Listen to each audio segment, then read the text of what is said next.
I call the member for Maitland.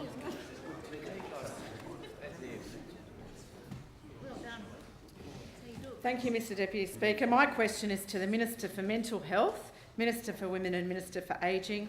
Do you support the removal of the GST on tampons, pads and other sanitary products?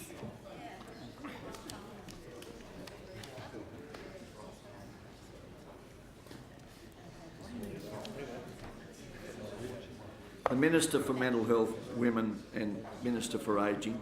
Thank you, Mr Deputy Speaker. I thank the member opposite for their question. Mr Deputy Speaker, we do know that this is a cause of some debate and has been so since the GST was first introduced. And it's important, however, in this debate that the level of responsibility is acutely made known to our community, and that is that the GST concept and GST formula rests with the Commonwealth Government to deliver leadership. Order.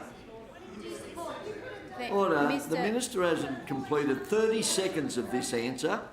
Could she just please be listened to? Thank you, Mr Deputy Speaker. And it's important that in terms of any changes to the GST formula or GST application, that it is done so in a comprehensive way, looking at the entire GST alignment and application across this nation. And what's also important to note is that the opposition in the federal parliament, the Labor Party as opposition, is calling for this change. But the question I want to ask is, when they were in government for 6 years in this nation, why didn't they actually take leadership on it?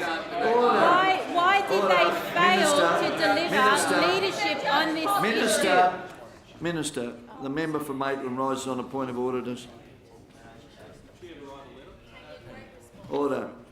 Mr Deputy Speaker, it's 129. The question is, what does the Minister, what is her view on this? It's not to ask questions of the opposition, so choose to tell us what her view is. The policy put out by the federal Labor opposition has been costed. We want to know her opinion. The Minister, in answer to your question, is being relevant. Order. Continue, Minister. Thank you, Mr Deputy Speaker. Look, as I said at the introduction to my comments, that this is a matter that has caused numerous debates ever since the GST was first introduced. And yes, I am absolutely sympathetic to these causes and these calls.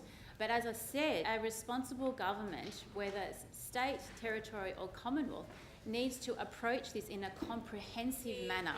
And that is the call that needs to be led by the federal government. And once again, I said if the Labor opposition federally didn't do anything when they were in power for 6 years, what is their confected sensitivity on this issue now? And secondly, this New South Wales Labor Party were in government for 16 years and did nothing. Thank you, Madam President. The Minister's answered her question. She's completed.